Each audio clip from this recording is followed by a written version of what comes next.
So Robert, why are we standing here in front of this dinosaur of a power station at Wallerawang? Well, John, we're here today to look at the factors involved on how we would replace ageing coal-fired power stations with clean, low-carbon nuclear energy. What are the issues involved in converting our existing infrastructure to a clean energy future? And this old power station has a bit of history with you and I 58 years ago, doesn't it, Rob? It certainly does, John. Back then, you and I and Mum and Dad, we piled into our old car and we drove down from Katoomba and we toured around this in the evening and we had a look at what was at that time a technological marvel. This was back around 1960. After this, we drove back to Lithgow, we got some fish and chips, and then the old Ford Prefect we had at the time, we struggled up Victoria Pass back into the pristine air of Katoomba. We came out of the orange atmosphere, the glow around Lithgow, back into the clean air of Katoomba. But it was a time of great sentiment and great issues for us. And could you just give us a bit of a background on the power station itself and what's happened to it since then?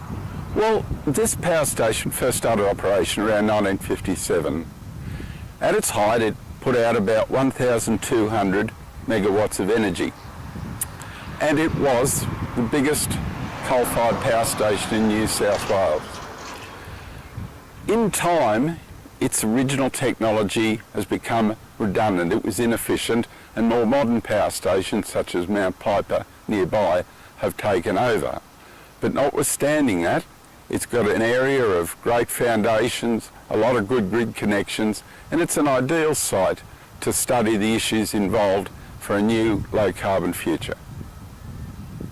Okay, Rob, well thanks for that. We might move on now. So this is Mount Piper Power Station. Rob, what can you tell me about it? Okay, John, this is a more efficient, newer technology than we saw at Wallerawang.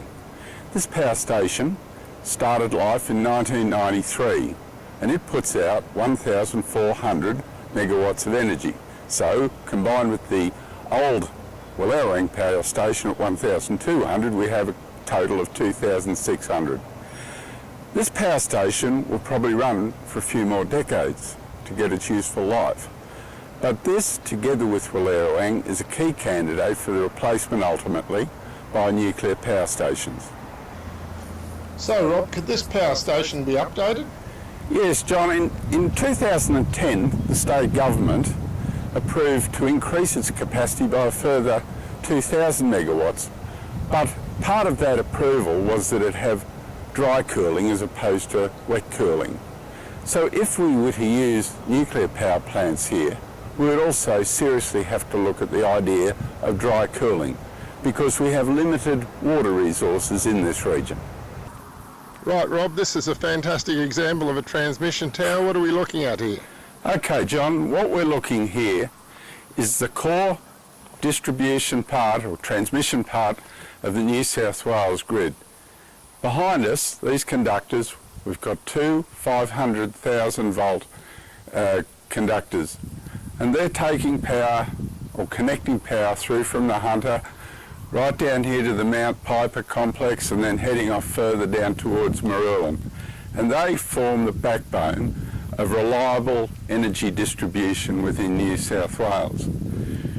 The beauty of putting nuclear power plants in at these old coal power plant sites is we maximise the use of this existing infrastructure. We don't need to multiply it 3 or 4-fold to put intermittent renewables in.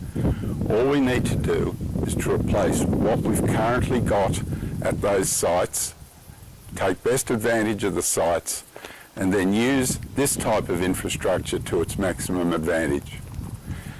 In addition to these two big 500 kV lines, we've also got about 4 330,000 volt lines, and they're heading out to western New South Wales or going further to the east towards Sydney. So this really is the base area for transmission systems within New South Wales.